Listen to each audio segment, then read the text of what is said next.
Aquí vemos uno de los R2D2 más peculiares que hemos tenido, sobre todo por su tamaño. Vemos que mide 12 pulgadas, prácticamente 4 veces más que el action figure que había sacado original de Kenner, pero tiene el aspecto de esa figura de Kenner. Eso es un poco lo raro. Lo sacó el fabricante Lily Lady en el año 88, junto a alguna figura más, como Obi-Wan, por ejemplo, y esto pues se cotiza muchísimo porque solo se vendieron en México. Entonces, una de estas figuras puede llegar a costar, como vemos aquí, más de $1.700. Estas figuras de Takara, que es un fabricante japonés que solamente fabricaba en su país, ya vimos en la charla anterior el famoso R2D2 a cuerda, que fue todo un éxito. Bueno, pues aquí sacó productos con errores que, claro, actualmente se cotizan mucho, ¿no? ¿Por qué? Porque toda la serie de figuras, de action figures, tenían la palabra Stormtrooper mal escrita y encima la ponían aunque no fuera la figura del soldado imperial. En este caso estamos viendo a Chewbacca y también pone Stormtrooper, como si fuera el título de la película, ¿no? Bueno, pues una auténtica barbaridad, pero precisamente por eso se cotiza mucho en el mundo del coleccionista. Puede llegar a costar un total de $1.800 si se tiene una de estas figuras embaladas. Aquí tenemos un caso también muy particular, porque este pack en el que venían 10 figuras se lanzó solamente en Hungría y era falso. Esto no contó con la aprobación de Lucasfilm ni de Kenner, y a pesar de ser falso, luego, curiosamente, se ha disparado su precio en el mercado del coleccionismo. Puede llegar a costar más de $5.000. Esto, hasta el Steve Sansweet no lo entiende. Él decía al respecto, que dice, no lo puedo entender porque estamos hablando de un producto que no es oficial, un producto pirata, que además tenía pues, una calidad un poquito inferior en las figuras, pero precisamente por lo exclusivo que es, porque igual pues gustó su aspecto y su blister, bueno, pues al final se ha ido subiendo el precio hasta límites insospechados, ¿no? Por parte de Steve Sansweet lo consiguió en una feria del juguete allí en Estados Unidos. Le sorprendió ver este producto que era falso, procedente de Hungría, y bueno, pues como se lo dejaban en torno a $120 por las 10 figuras, pues decidió comprarlo, pero dice que más que otra cosa fue porque llevaba en aquel momento 3 semanas sin encontrar nada interesante en el mercado, y harto de no comprar nada, pues decidió comprar este producto, pero realmente él no comprende que pueda llegar a costar más de $5.000 un producto falso, ¿no? Aquí vemos también un producto bastante peculiar, porque parece un peluche, pero en realidad es un títere que los niños podían sujetarse a los pies, es decir, los pies de Jar Jar te los puedes sujetar con una goma a tus propios pies y manejarle, digamos, a la altura de la cintura. Bueno, pues esto, ¿por qué se cotiza tanto? Pues no es solo porque es un producto peculiar, sino porque hay muy pocas unidades de él. Esto solamente se vendió en las tiendas Faux Schwarz, que estaban sobre todo en Nueva York, y por eso tiene un precio actual de $650. Aquí vemos otras 3 figuras bastante peculiares, porque vemos que han puesto a Han, Leia y Luke como si fueran los típicos bebés de muñeca clásica, ¿no? De hecho, el fabricante Madame Alexander se especializaba en esto, en hacer figuras muy artesanales de mucha calidad, y por eso pues, su precio ha aumentado muchísimo. Puede llegar a costar el pack de las 3 $700, aunque no es especialmente antiguo, vamos a decir, porque es del año 2003, no es de la primera etapa del episodio 4, ¿no? Por ejemplo. Entonces, bueno, pues a pesar de tener un aspecto tan cookie, bueno, pues tiene su valor también dentro del mercado del coleccionismo. Este Darth Vader también tiene su historia. Esto lo pidió en exclusiva Faux Schwarz, pidió 2-3 unidades de un Darth Vader hecho con figuras de Lego a escala real, otras 2-3 unidades de una figura de Boba Fett también hecha con Lego, simplemente para adornar las tiendas. ¿Qué es lo que hicieron después? Bueno, pues cambiaron de opinión y decidieron ponerlo a la venta, pero lo pusieron a un precio prohibitivo y al final les costó mucho deshacerse de ello, porque no lo podían pagar ni siquiera los coleccionistas. Estamos hablando de $10.000 por cada una de estas figuras a escala real, que salieron en 2002 pues con motivo de promocionar el estreno del episodio 2, aprovechar el tirón comercial de esa película. Y bueno, pues la historia de esto es que al final, en una Faux Schwarz, creo recordar, de Las Vegas, el dueño de la tienda estaba ya harto de tener esta figura en su colección y empezó a bajarle el precio. ¿Por qué? Porque ya no quería tenerlo por allí, ya no había películas en cartelera y demás, y bueno, pues se lo ofrecieron a Steve Sansweet, y él pues se le salía de presupuesto, incluso al 50%, estamos hablando que era $5.000 por una figura hecha con Lego, y dijo que no, es mucho dinero para mí, se me sale de presupuesto. Bueno, pues al final fue bajando, y cuando llegó al 80% de rebaja, Steve Sansweet lo cogió, y ahora son las figuras que más quiere en su colección. La tiene nada más empezar el recorrido del museo del rancho Obi-Wan, Y aquí la anécdota es que le llegó con la espada de luz rota y Faust Schwarz le dijo que no te preocupes, que te vamos a mandar un técnico. Bueno, pues estuvo esperando, el técnico no llegó, pero al final Faust Schwarz se comportó porque le mandó un nuevo fluorescente, ni más ni menos que desde Alemania. Y ya con eso funcionó perfectamente la espada de luz roja que tenía este personaje. Aquí tenemos también un producto muy cotizado porque solamente se hicieron 200 unidades de él. Es una escultura imantada de Galop, que salió en el año 97, pues también aprovechando el tirón comercial del reestreno de la trilogía clásica por medio de la edición especial. Y bueno, pues esto era un tipo de objeto muy famoso en los 80 sobre todo, que se utilizaba para adornar los escritorios, los despachos, y era pues una silueta que tú ponías en diferentes...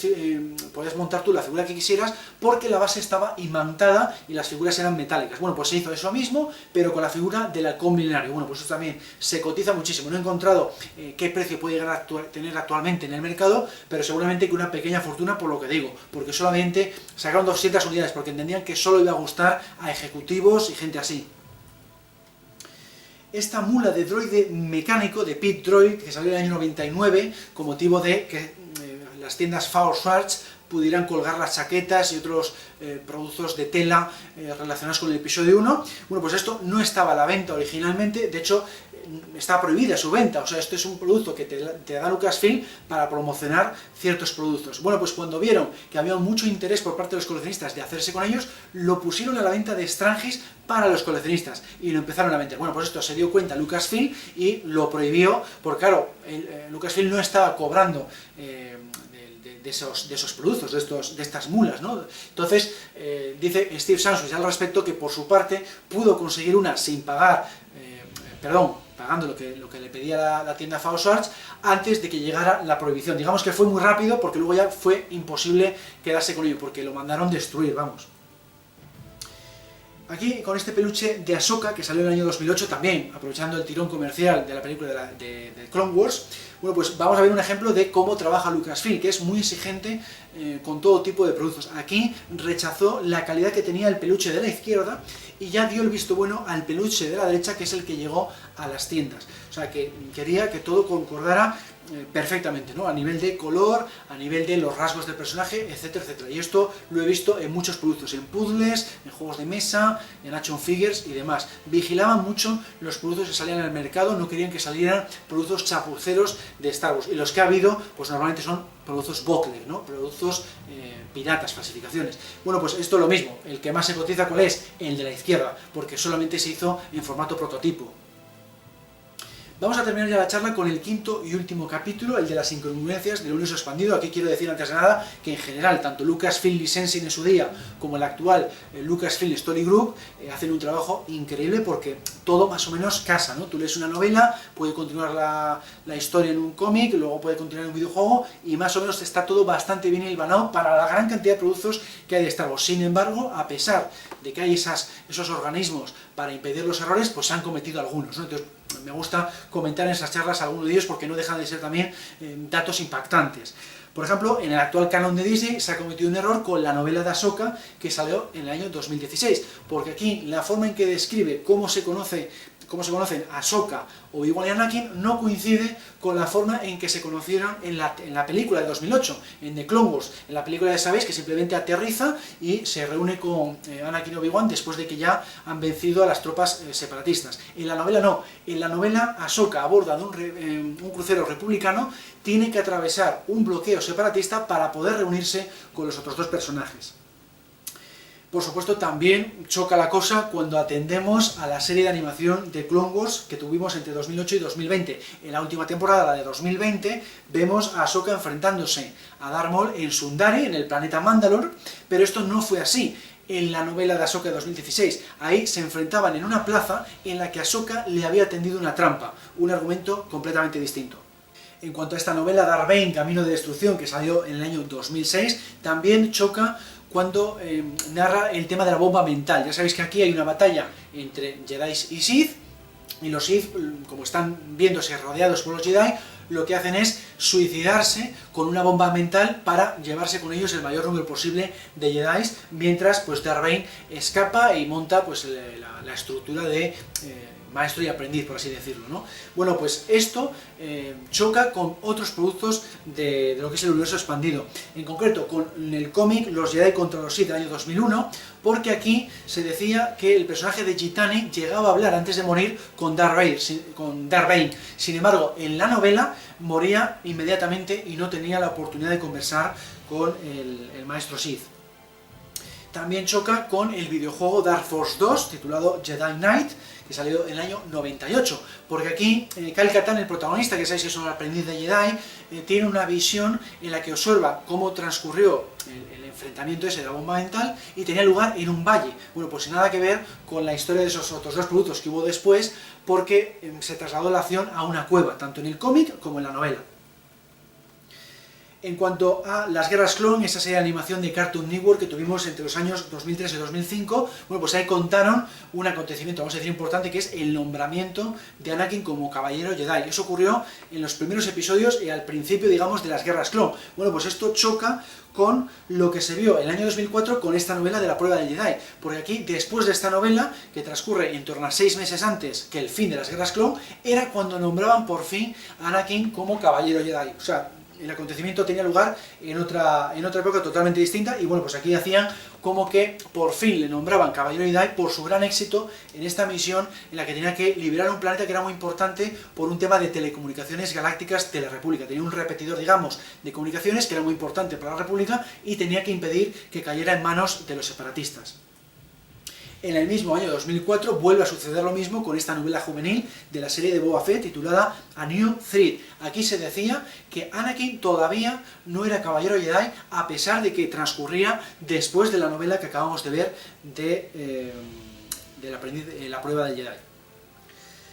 En la serie de novelas de Boba Fett, que no llegaron aquí a España, era una serie de novelas juveniles protagonizada por este cazarrecompensas, se publicaron entre el año 2002 y 2004, bueno, pues entre las propias novelas también hay una incongruencia, porque en la primera novela se dice que Aurra Singh capturó a Boba Fett en Coruscant, y sin embargo en el sexto libro se dice que Boba Fett nunca estuvo en Coruscant. Ahí tenemos otro fallo a nivel eso de incongruencia, ¿no? En la novela El laberinto del mal, bueno, ya comenté en la charla anterior que sus acontecimientos pues chocaban con la serie de animación de las Guerras Clon de Cartoon Network por el tema de Grievous, porque Grievous se enfrentaba a Mace Windu en la serie de animación, pero en esta novela no se llegaron a encontrar, a pesar de que contaba lo mismo, ¿no? Es una precuela del episodio 3. Bueno, pues aquí se especifica que la batalla solamente duró un día, que es más o menos lo que vemos en la película. Sin embargo, en esta otra novela, en Republic Commando, Order 66 del año 2008, se indica que la batalla de Coruscant duraba varios días. Bueno, pues ahí tenemos otra incongruencia.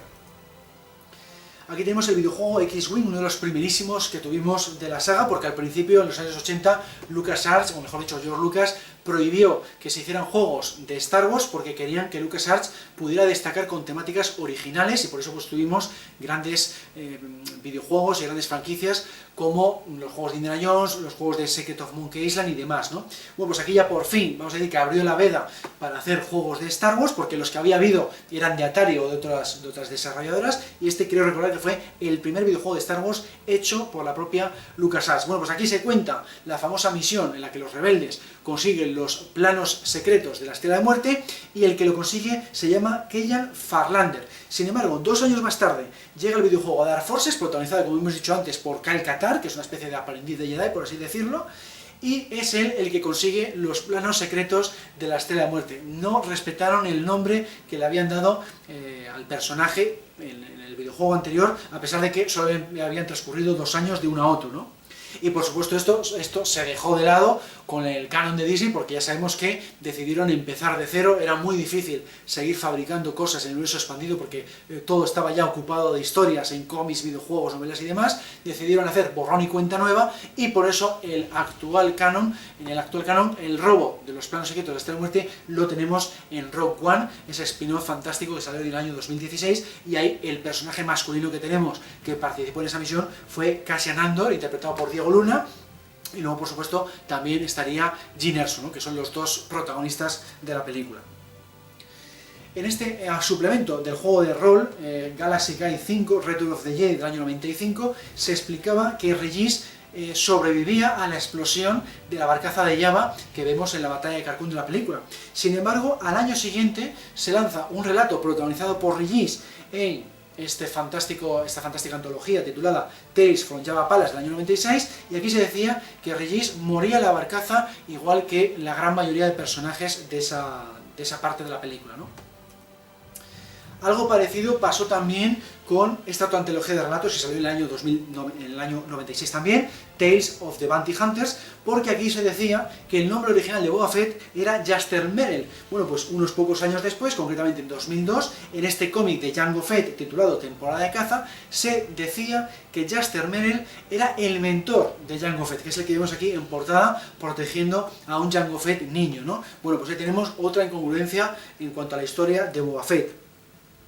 Otra incongruencia también referente a esta cazarrecompensas tuvo lugar en el número 68 de la serie original de 107 números de Marvel de finales de los 70, principios de los 80, y en este número 68, que se tituló The Search Begins y se publicó en el año 83, se decía que Boba Fett era uno de los 212 supercomandos mandalorianos que participaron en las Guerras Clon. Sin embargo, en la década siguiente, en el cómic Imperio Oscuro 2 del año 95, se decía que Boba Fett no era más que un soldado imperial que había liquidado a un oficial superior, o sea, un trasfondo completamente distinto. El realmente bueno en aquel entonces pues debería haber sido el del cómic de Marvel, porque es el que había pensado George Lucas originalmente y el que transmitió a los diseñadores del personaje. Lo que pasa es que luego eso se descartó, no se mostró en pantalla y se le puso como un cazarrecompensas independiente, ¿no? Pero realmente sí que hay algo de verdad en esa historia de los supercomandos mandalorianos.